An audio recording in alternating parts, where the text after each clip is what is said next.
Introducing the African Diaspora News Channel app, your gateway to stories that's overlooked by the corporate mainstream media. And we serve as the voice to the so-called Black community. Here we got Dr. Candace Matthews. A lot of these documents, looking at. We are committed to informing and educating through the power of media. This country is supposed to be about the land of the free for all. It has not been free for Black people, and we are tired. With our platform, we're helping to end injustice by exposing it. Join us in standing for excellence in journalism and serving our community. Download the African Diaspora News app today. Now, today's story has been stirring up significant debate, and that is Donald Trump's bid for the second term as President of the United States. Now, as many of you know, Trump's tenure was marked by controversy, and his return to the political spotlight has many reflecting on his past actions and statements. What they have done to our country by allowing these millions and millions of people to come into our country, and look at what's happening to the towns all over the United States. And a lot of towns don't want to talk. It's not going to be Aurora or Springfield. A lot of towns don't want to talk about it because they're so embarrassed by it.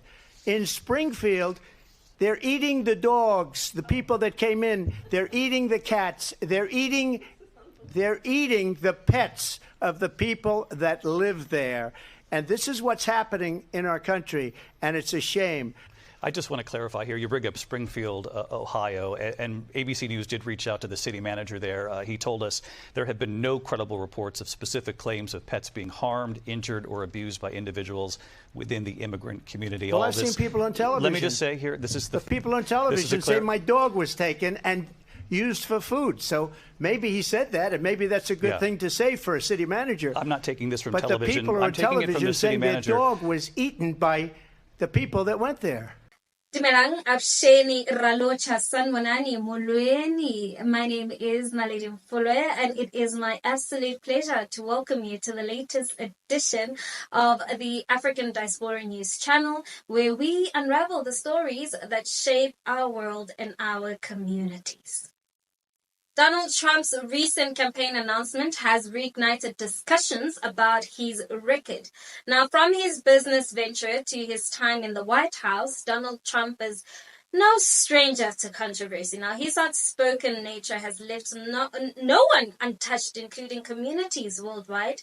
And one of the most shocking aspects of Trump's rhetoric was his derogatory remarks about African nations, calling Haiti and other African countries whole countries. Now, this comment was a blatant display, not just derogatory, but deeply racist. But of course, it doesn't stop there. Trump's stance on immigration has been equally controversial. His proposal to stop immigration from countries he deemed unworthy not only revealed his narrow view of global dignity, but also exposed significant contradiction. The United States, while criticizing others, grapples with its own issues. And that can be seen as a staggering number of mass shootings, a prison population that's among the highest globally, and a history of military interventions that have left a mark on countries like Libya, Iraq, and Afghanistan. And let's not forget one of the darker chapters of Trump's past. In 1989, Trump took out full-page ads in several New York newspapers calling for the death penalty of Central Park Five, which was a group of Black and Latino teenagers who were wrongfully accused of assault and rape. Now, these young men each spent 5 to 13 years in prison before they were exonerated in 2002 when the actual perpetrator confessed. Now, this case remains a painful reminder of the systemic racism and the rush to judgment that disproportionately affects people of color. Let's have a look.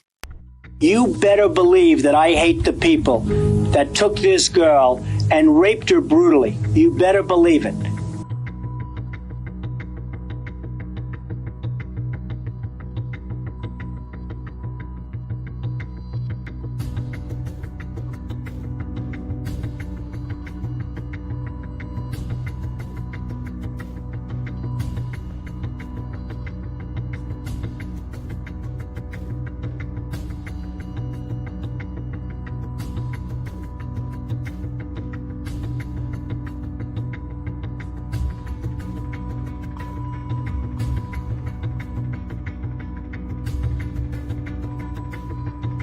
they admitted their guilt. If you look at Linda Fairstein and if you look at some of the prosecutors, they think that the city should never have settled that case. Now, given these past actions, one might ask, is it time for Donald Trump to face the music and offer an apology? And with that being said, right, a genuine acknowledgement of the past mistakes is not just a matter of political strategy.